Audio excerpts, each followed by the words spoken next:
안녕하세요. 많이 찍었어요, 점. 어제부터. 그리고 오늘 이제 이게 자세가 이젤에서 하는 것도 상당히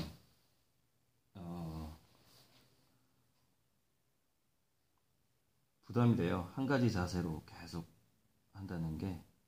그래서 천정에다가 줄을 매달아 가지고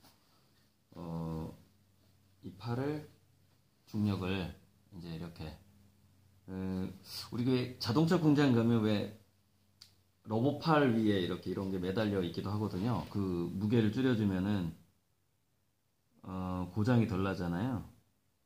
나중에 이제 저는 저쪽 이제 길 건너 70평짜리 작업실로 옮기게 되면 이렇게 굉장히 넓은 뭐 200호, 300호를 바닥에 깔고 그 레일 같은 걸 만들 거예요. 원래 그 레일이 있어요. 영화 촬영 기구 같은 거죠. 레일을 타고 쫙 이 그림 화면 위를 사람이 지나다닐 수 있게끔 하는 거죠. 그러니까 이렇게 기역 디귿자의 다리가 만들어지는 거예요. 이렇게. 그리고 이 밑에는 바퀴가 달려 있고. 그럼 이제 거기서 이거를 바닥에다 놓을 수밖에 없는 이유가 이제 이런 거 큰 물방울 그릴 때, 물방울이 아니라 빗방울이죠. 그릴 때 물감을 이렇게 하게 되면 이게 흘러내려 버려요. 이젤에다가 하게 되면은. 그래서 이렇게 바닥에다 놓고 해야 돼요. 동시에. 그러니까 이제 큰 빗방울을 그릴 때는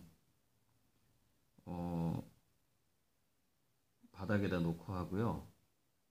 작은 점을 찍을 때는 지금까지는 이제 이젤에다 놓고 하고, 또 이젤에서 하다가 또 자세가 좀 힘들면 앉아 있는 것도 오래 앉아 있으면 힘들거든요. 다시 이렇게 바닥에 놓고 지금까지 이렇게 했는데 이제 이 끈이 없었기 때문에 굉장히 이쪽 어깨 이쪽 승모근이라고 하죠. 승모근 쪽이 너무 아픈 거예요. 맨날 여기가.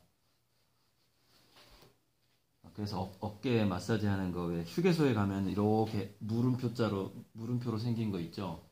그것도 저기 있는데 가끔 제가 그걸로 풀거든요. 어깨하고 어깨 날개 쪽지 그쪽. 그래서 이제 그거를 좀 더 오래 가야 되잖아요. 오래 그래야 되니까 오른팔을 더 보호해야 되고 이제 시력도 보호해야 되고 글쎄 제가 몇 살까지 그림 그릴 수 있을까요? 이대로 가면은 과학기술의 의학 발달까지 고려한다고 쳤을 때 뭐 제 바램은 200살까지인데 220세까지 모르겠어요. 더 길게 갈 수도 있는 거고 미래학자들의 전망에 의하면 제 그림이 이제 국제적으로 성공을 해서 제가 어느 정도 어떤 자본을 확보를 했다고 치고 2050년이 제가 80이잖아요. 그러니까 2050년경에 첨단 뭔가 줄기세포 치료라든가 뭐 이런 것들 받는다고 쳤을 때 그때부터는 뭐 늙지 않거나 아니면 역으로 다시 젊어지는 기술까지 나온다고 하니까 아주 오래 그림을 그릴 수 있을 가능성이 생기는 거죠. 근데 어찌되었건 그런 가능성이 없다 하더라도 전혀 없다 하더라도 100세까지는 그려야 될 거 아니에요. 지금 우리나라의 103세 김병기 화백이 그림을 그리고 있죠. 생존 작가 103세. 그리고 이제 제가 그 보수 쪽 5.18을 폄훼하고 북한의 공작이다 이렇게 주장하는 채널들이 있어요. 그래서 참 그런 댓글을 달지 말아야 되는데 이제 댓글을 달았는데 또 댓글이 그래 너 참 자랑스럽겠다 이렇게 달리는 거예요. 그러니까 제가 이제 아버지가 월남전에서 전사하셨고 유공자 자녀고 우리 삼촌은 광주 때 시민군으로 참여했었고 등등등. 하지만 그때는 광주 시민들이 간첩으로 보이는 사람들도 때려잡았고 그렇게 이중에 적하고 싸우는 그런 상황이었다. 댓글이 자랑스러우시겠습니다. 당신 얼굴 보고 싶네요. 뭐 이런 식으로 달리는 거야. 아유, 참. 뇌과학에서 미국에서 공화당 지지자하고 민주당 지지자의 두뇌를 촬영한 적이 있어요. 근데 두뇌가 구조적으로 다른 걸로 나옵니다. 그러니까 어떤 사람이 보수고 다양성을 존중하지 않는 두뇌인가, 진보 쪽이고 다양성을 존중하는 두뇌인가가 어느 정도 타고나는 면이 있어요. 유전적으로. 그래서 제가 예전에 친일파의 두뇌는 유전된다라는 얘기를 한 적이 있어요. 정말 친일파의 두뇌는 유전됩니다. 그 할아버지, 아버지의 두뇌를 타고나요. 그러니까 이게 무슨 얘기냐면은요. 우리가 친일 청산을 안 하잖아요. 그러면은 그 자손들이 떵떵거리면서 계속해서 결혼해서 또 자기들끼리 결혼하잖아요. 또 친일파는 친일파들끼리 결혼하잖아요. 그럼 어떻게 되냐면은 정말 굉장히 이기적이고 탐욕적인 두뇌, 그리고 다양성을 존중하지 않고 살짝 사람들을 계층적으로 차별하는 그런 두뇌를 가진 사람들이 한국에 많아지는 거예요. 그러니까 그냥 당대에서 끝나는 문제가 아니에요. 왜냐면 그 두뇌가 유전되기 때문에. 보수적인 두뇌는 약간 그 파시즘적인 두뇌라고 하죠. 그 파시즘적인 두뇌는 그렇게 타고나게 되고 그 두뇌가 계속 또 유전되는 거예요. 그 자손들한테. 그러니까 그 자손들은 또 악착같이 또 사람 차별하고 다양성 존중하지 않고 뭐 그렇게 되는 거죠. 그러니까 역사가 계속 반복되고 점점점 부익부 빈익빈은 심해지고 힘들어지는 것이죠. 그래서 이제 사실은 그 연좌제라는 것 때문에 고통받은 사람들이 많았잖아요. 아무튼 6.25 그 이후에 여순 사건도 다 마찬가지고 여순 혁명이라고 부르자고 하죠 요즘에. 김영옥 선생이 그런 부분 참 잘하는 것 같아요. 제가 이제 점이요 그냥 별 생각 없이 찍을 수 있는 데가 있고 살짝 신경을 써야 되는 데가 있어요. 그러면 말이 멈추는 거예요. 신경을 써야 되는데.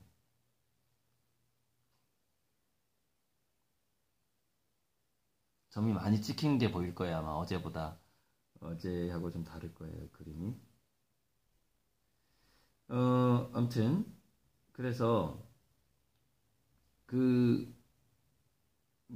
예를 들자면 친일파 두뇌가 있고 독립운동가 두뇌가 있고 문화운동가 두뇌가 있다. 이렇게 뭐 한 서너 개로 나눠본다면 저 같은 경우에는 독립운동가 두뇌에다가 문화운동가의 두뇌를 가지고 있죠. 그런데 이런 거예요. 친일파의 두뇌들이 사회 곳곳에 숨어들었잖아요. 그 자본을 가지고서 숨어들었죠. 땅이라든가 그런 거를 이제 일제시대 때부터 챙겨가지고 곳곳에 숨어들어 있단 말이죠. 그래서 구분이 어려워요. 그리고 서로 또 인맥 혼맥으로 예를 들어서 독립운동가의 후손하고 친일파의 후손이 또 결혼을 한단 말이에요. 북한 출신하고 남한 출신이 그 결혼을 하는 요즘에 그러고 있죠. 그런 것처럼. 그래서 그들을 어떻게 구분할 거예요? 이미 친일 청산은 못했고 친일파의 두뇌는 또 이렇게 돈이 많다 보니까 또 이렇게 번식을 잘해가지고 자녀들을 또 많이 두고 있고 그러다 보니까 우리나라의 친일파의 두뇌 형을 유형을 가진 사람들이 점점점 많아졌단 말이에요. 그리고 섞여 있어요. 또 서로 결혼하고 이렇게 해서 결혼 DNA라는 것은요 서로 이질적인 두뇌 유형을 좋아하게 돼 있거든요. 그러니까 섞일 수밖에 없는 거예요. 즉 무슨 얘기냐면 독립운동가의 후손의 두뇌는 친일파 후손의 두뇌를 좋아하게 돼 있다 이 말이에요. 섞일 수밖에 없죠. 그래서 지금은 친일 청산 자체가 불가능한 시대가 된 거죠. 불가능해요. 다 섞여 있어요. 예전에 그 강동원 씨 조부모가 친일파여가지고 뭐 강동원 씨가 사과한 적이 있던가? 그래서 뭐 연예인들도 보면은 독립운동 유공자의 후손도 있고 친일파의 후손도 있고 그리고 자기들끼리 다 뭐 같은 동기고 친구고 막 이래요. 그러니까 뭐냐면 구분이 불가능합니다. 현재는. 그래서 저는 지금 우리 사회는 문화운동이 필요하다고 보는 거죠. 그러니까 정치혁명? 이거 굉장히 갈등이 많이 생겨요. 그러니까 문화적으로 이 사회를 다양성을 존중하는 그러니까 단번에 한국의 문화를 선진국 이상으로 만드는 그런 운동이 필요하다고 보는 거죠. 정치 운동이 아니라. 제 생각에는 김구 선생이 문화 선진국, 문화 강대국 이야기를 자주 하셨던 이유가 그 당시에 그 이데올로기의 갈등을 직접 경험하셨잖아요. 김구 선생 같은 경우에는. 그러니까 이게 어떤 한쪽이 다른 쪽을 하고 타협이 정말 힘들고 또 누군가가 이거를 이긴다거나 하는 것 자체가 또 불가능하고 계속해서 한쪽이 주도권을 잡았다가 또 다른 쪽이 주도권을 잡았다가 중간에서 계속 희생자들만 늘어나고 그걸 분명히 김구 선생님은 몸소 겪었단 말이죠. 그래서 대안적으로 내놓은 게 아마 문화선진국 개념이 아닌가 그런 편지를 남기신 게 아닌가 편지가 아니라 일기장이었나요? 네, 일기장. 그런 생각을 참 많이 하면서 그러니까 제가 이제 그 5.18이 이제 북한에 의해서 사주돼서 일어난 일이다라고 주장하는 그 채널 얼음사이다 채널이네요. 그 채널에 댓글을 달면서 또 그 댓글에다가 저한테 너 아니 월남전 전사자 유공자 자녀라고 해도 자랑스럽겠습니다 이렇게 당신 얼굴 보고 싶습니다 이렇게 댓글이 달리니 뭘로 도대체 상대를 할 겁니까? 그래서 제 채널 놀러 오시고요 구독은 하거나 안 하거나 아무 상관이 없습니다 이렇게 댓글 달았는데 아이고 참 그래서 결국에는 의식 수준을 올리는 관점의 다양성을 늘림으로써 관점이 옆으로 확장하게 되면은 깊이와 높이는 저절로 생기는 거거든요. 그 옆으로 다양성, 이렇게 문화 다양성이 늘게 되면 깊이와 높이가 동시에 생긴다. 그 전체 역량이 커지는 것이죠. 그래서 우리가 지금까지 군사정권에서 철학 수업이라든가 정치 수업이라든가 이런 거 못하게 했잖아요. 중고등학교 때. 그거 하면은 이 의식 수준이 올라가게 되거든요. 그러면 자기들이 무식하다라는 게 들통이 나니까 그런 수업을 우리 교과서에서 빼버린 거죠. 지금까지. 어쨌든 뭐 그런 제가 신문 비전할 시간은 안 나고 신문 안 본 지가 한 일주일 된 것 같네요. 신문 본다는 것도 어마어마한 시간이 드는 일이죠. 그래서 최근에 이제 그 이슈화된 5.18 관련된 것만 자꾸 얘기를 하게 되는데, 참, 이게 문제인 것 같아요. 그 현장에 가서, 현장에 가서, 그러니까 전에 손혜원 그 문제도 그렇고, 그러니까 최근에 이제 또 제 구독자 중에서 손혜원 그 동생이 주장하는 그 황장 누구 TV, 거기도 굉장히 구독자 많은데, 거기에 그 동생이 직접 인터뷰를 한 게 아니라 뒤에서 몰래 그 이야기를 나눈 거를 이렇게 브리핑하는 형식으로 또 손혜원 의원을 까더라고요. 그 누구가. 근데 제가 그 손혜원 동생 손현 씨인가? 그분이 쓴 글을 봤어요. 그런데 몇 가지 그 사람이 살짝 사이코라는 게 드러나는데, 그래서 여호와 증인 얘기를 하면서 종교적인 올가미로 손혜원 의원을 공격하고자 하는 시도가 보여요. 그 손혜원 의원 그 남동생인가요? 그 편지에. 그리고 또 하나가 가족들을 돌려달라. 그러니까 손혜원 의원 밑으로 자기 부인하고 아들이 가서 일을 하고 있잖아요. 그럼 손혜원 의원이 수갑을 채워가지고 그 아내하고 아들을 강제로 그 목포로 데려갔나요? 그분들은 자율적인 의식이 없나요?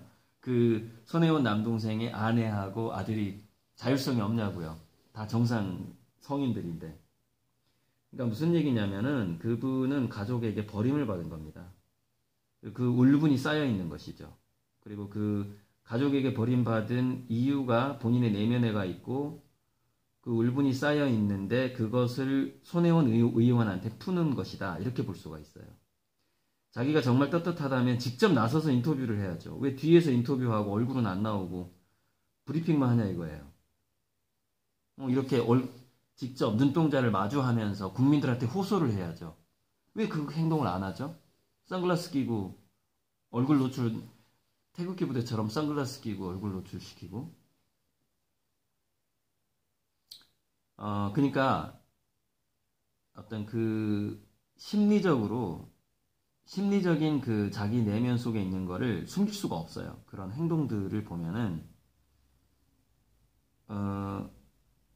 자기가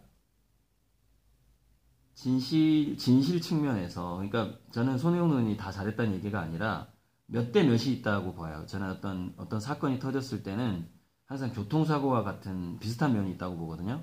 7대 3 뭐. 그러니까 손혜원 의원이 잘못한 게 20-30%는 있는 거죠. 그런데 우리가 전체 재판을 할 때는 누가 피해자고 누가 가해자냐 이거를 가릴 때는 몇 대 몇으로 해서 당신이 가해자다 이렇게 나누잖아요. 그래서 이제 보험 처리하는 거죠. 이제 그런 식으로 마무리되는 게 상식적이다 이렇게 보는 거죠. 그래서 손혜원 의원도 반성할 건 반성을 해야 되고, 그런데 아무튼 그 70억 나전 7기를 70억 원어치를 투자를 했고, 그 중에 가짜에도 많이 투자를 해봤고, 그 문화적인 안목이 높겠죠. 그리고 그 물건을 박물관을 지어서 보관하고 싶다는 얘기는 그것 자체가 기증이에요. 그것 자체가 기증을 하고 싶다는 뜻이거든요.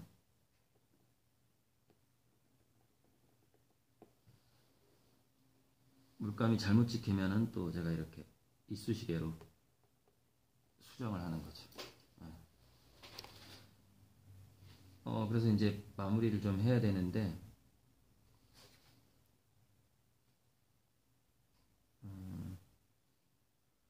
여러분 그 어제요 이기동이라는 전주시 시의원을 만났어요. 그 제 6.1문 회장님이 이제 제 그림에 투자자를 계속 모으고 있잖아요. 월 10만 원씩 후원하는. 근데 그거는 이제 같은 조건인데 3년 만기 현금을 2배를 갖거나 아니면 그 당시 그림 가격의 3분의 1로 내 그림을 살 수 있다. 3분의 1로 산다는 얘기는 제가 얻을 수 있는 이익을 다 포기한다는 얘기거든요. 그러니까 원가가 아니라 그냥 그림을 드린다는 거예요. 그 가격에. 그런 뜻이 있거든요. 왜냐면 7대 3으로 제 스판서가 70%의 30% 이익을 가져가고, 그렇구나. 3분의 1은 제가 그림 전체 금액의 3분의 1만 갖겠다는 뜻이 되는 거거든요. 스판서 계약할 때 저는 30% 이상 안 주려고 하거든요. 지분은. 그 조건 아니면 하지 말라 이렇게 할 거예요. 난 혼자서 크겠다 차라리 50%까지는 못 준다.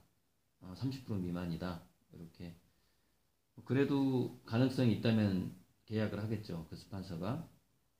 어쨌건 그 시의원을 만나서 이제 그분은 저한테 투자를 해야 되느냐 말아야 되느냐 뭐 이런 판단을 해야 되기 때문에 저한테 이제 그림에 대해서 질문을 하는 거예요. 몇 가지. 그래서 그거를 제가 지금 그림 그리고 있는 중이니까 그것을 확실하게 좀 두 가지 오해가 있어요.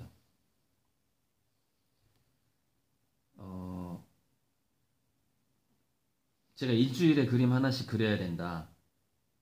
그래야지 지금 현재 주문받은 40여 분의 그림을 드릴 수 있다. 여러분, 제가 이 그림을 그린다 하더라도, 일주일에 하나씩 그린다고 쳤을 때, 대략 50시간에서 70시간은 이 그 그림 하나에다가, 쏟을 수가 있잖아요.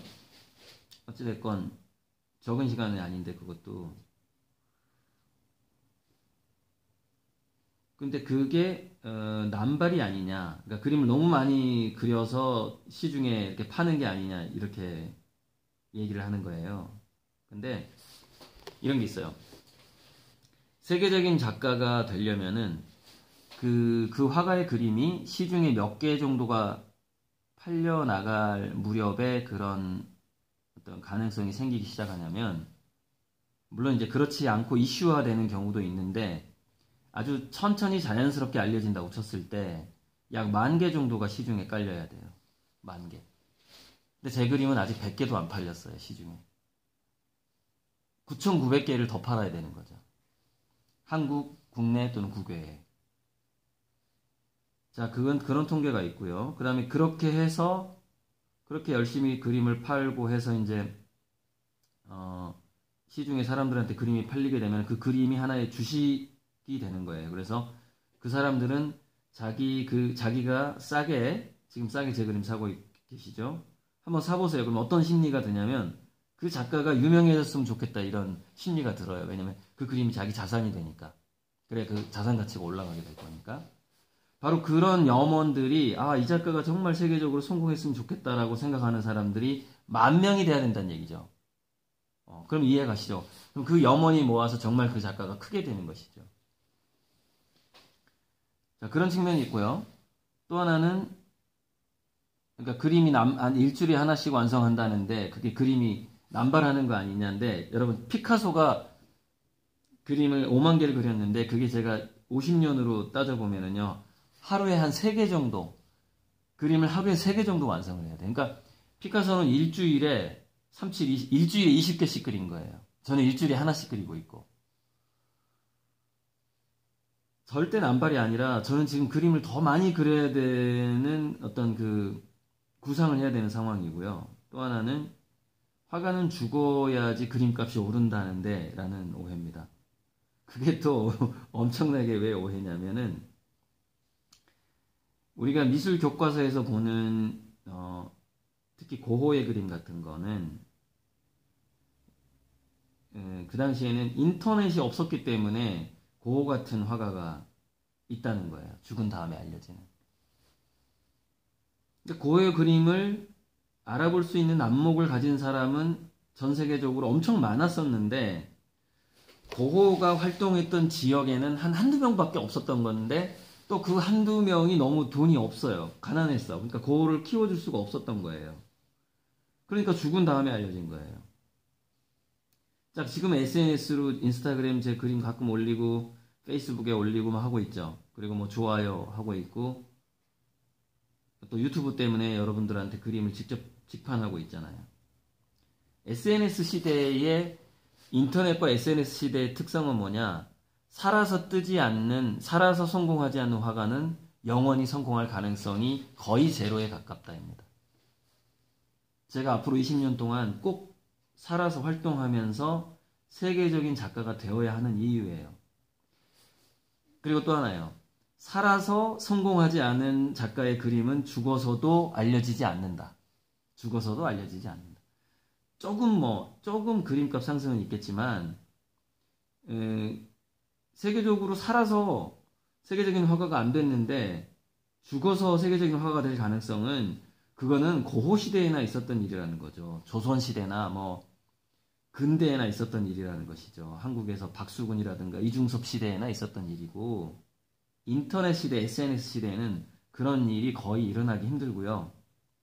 자, 또 하나.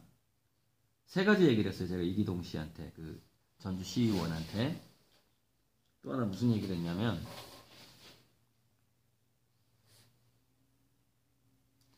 여러분 그 남원에 김병종 미술관 들어선 거 아시는 분 알 거예요. 이 지역 전북 사람들은 아실 텐데, 그 시도 군림미술관, 시립미술관, 도립미술관 뭐 이렇게 있어요. 국립미술관. 근데 보통 개인 미술관은 국립에서는 주로 안 하고 도, 시군, 구에서 많이 하죠. 그 도립미술관, 시립미술관에요. 자기 돌아가신 화가 그림을 그리다가 돌아가신 부모님의 그림을 기증하겠다고요. 줄 서 있어요. 줄 서 있어요. 아니면 이제 나이 먹어가지고 80 넘어가지고 자기가 이제 그림이 그동안 주로 팔리지도 않았지만 참 의미 있게 열심히 그렸어요. 그런데 딜레마에 빠져요. 무슨 얘기냐?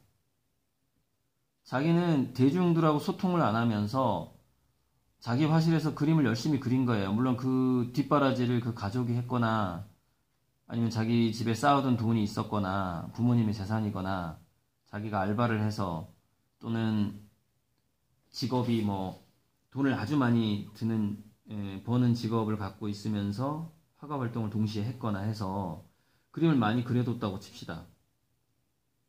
그런데 전시도 그렇게 많이 하지 않았고 전시를 해도 많이 팔릴 만큼 인기도 끌지 못했고 그랬어요. 그리고 그림은 많이 그려놨어요.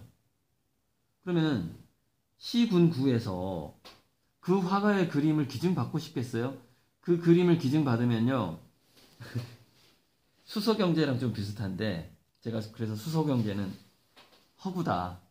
이명박의 4대 강이다 주장하는 건데 100만원짜리 차를 팔기 위해서 1000만원짜리 시설을 갖춰야 되는 게 수소경제란 말이죠. 마찬가지로 어떤 지역 화가의 그림 100점을 기증을 받고 싶어. 시군구에서, 도에서. 나름 작품성은 있는데 대중들한테 알려져 있지는 않은 작가의 그림이다. 그런데 그 100점을 기증을 받으면 100억짜리 시설이 필요해요. 그리고 100억짜리 시설이 필요할 뿐만이 아니라 그 시설을 관리하는 약 5명에서 10명의 월급을 줘야 돼요. 그 도하고 시에서. 그런데 그 화가가 인지도가 없어. 그림은 많이 그렸는데 작품성도 괜찮은데 대중과의 소통을 제대로 못한 거야. 인지도가 없어. 그러면은 찾아오는 사람이 별로 없겠죠. 그러면 시군구 공무원의 마인드를 생각해 보라고요. 공무원 마인드는 뭐냐? 뭔가 세금을 써서 100억을 써서 시립미술관을, 그래서 김병종 미술관 같은 그런 미술관을 지었는데 그 작가가 유명세가 없어가지고 찾아오는 사람이 없어. 그러면 어떻게 될까요? 헛돈 썼다라는 소리를 듣지 않을까라는 걱정이 되기 시작하는 거예요, 공무원들이. 그래서 심사위원도 그렇고, 심사위원 뽑을 때도 공무원들이 다 아는 사람 뽑아요. 누구의 그림을 기증받아서 우리 시에서 미술관을 지을 것인가를 결정을 할 때. 그럼 공무원이 우려를 전달을 하죠. 근데 이 화가는 너무 알려져 있지 않아서 손님들이 아무도 안 오면 어떡해요? 이렇게 얘기하는 거죠. 그러니까 결과적으로요, 자기가 화가가 그림은 많은데 100억이 없어서 개인 미술관을 짓거나 대인 미술관을 지어도 문제예요. 그 유지비가 많이 들기 때문에 전기세하고 월 임금이 나가야 되기 때문에. 그래서 안 받아줍니다. 안 받아줘요. 대중적인 인지도가 없는, 즉 저기서 제가 말하는 인지도하고 이제 그림의 그 어떤 질이나 가치는 좀 별개일 수도 있고 대충 묻어가는 경우도 많아요. 그러니까 그게 하나인 경우가 많죠. 대중들이 미술에 대한 지식이 없는 사람들을, 이게 실험이 있어요. 어떤 실험이 있냐면 미술을 전혀 전공자도 아닌 사람을 다수를 뽑아요. 그래가지고 이 미술사의 지식이 전혀 없어요. 이 사람은 어떤 게 피카소의 그림인지 전혀 몰라. 그런 사람들 일부러 뽑습니다. 그리고서 당신 마음에 드는 그림을 골라보세요 하는 거예요. 골라요. 그 다음에 미술 전공자, 미술 교사라거나 미술대학을 나왔다거나 최소한 디자인 대학을 나온 사람들 또 뽑아요. 다수를 뽑아요. 한 100명 넘게, 200명. 여러분 그 다수 실험에서 150명이 넘어야 돼요. 그래야 좀 학교에서 인정을 해주거든요. 그럼 한 200명 정도 뽑아요. 이제 그 비용이 많이 드니까. 그럼 200명, 그러니까 미술을 잘 모르는 비전공자 200명하고 미술을 전공한 200명을 뽑아서 그림을 무작위로 섞어서 어떤 게 좋은 거냐고 물어봐요. 그러면은 전공자가 좋다고 얘기하는 것과 비전공자가 좋은 그림이라고 얘기하는 거에 75%가 일치합니다. 그러니까 미술에 대한 전혀 지식이 없는 사람이더라도 미술사 쪽으로 인정받은 그림을 알아본다는 얘기예요. 그 얘기는 무슨 얘기냐? 누군가가 인지도가 있다는 얘기는 뭐냐면요. 기본적으로 그 예술의 기초 실력, 기본기가 갖춰져 있다는 걸 의미합니다. 그래서 인지도와 그림의 그 어떤 완성도나 가치는 대략 75% 정도는 같이 간다, 묻어간다, 이렇게 보시면 돼요. 그래서 저는 얘기했습니다. 저는 팔리는 그림을 그릴 것이며, 이것도 오해하면 안 되는데, 팔리는 그림에 대한 기준은요, 저는 그 기준을 구매자의 영혼을 울리지 않으면 그림은 팔리지 않는다. 저는 이렇게 보거든요. 근데 그걸 상업적으로 해석하시면 안 돼요. 제가 팔리는 그림을 그리겠다라는 얘기는 제가 그만큼 제 영혼을 담아서 그림을 그리겠다 이런 뜻이에요. 그래서 이제 그 이기동 씨한테 그 얘기 안 했는데 오해할 수도 있겠다. 다 얘기하기가 좀 시간이 짧아서.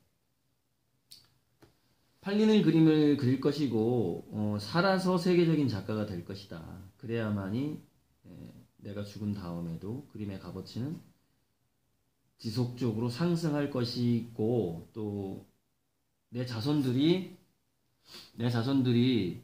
부자가 아니더라도 내 그림을 어떤 미술관에 시립 도립 미술관에 서로 제 그림을 제발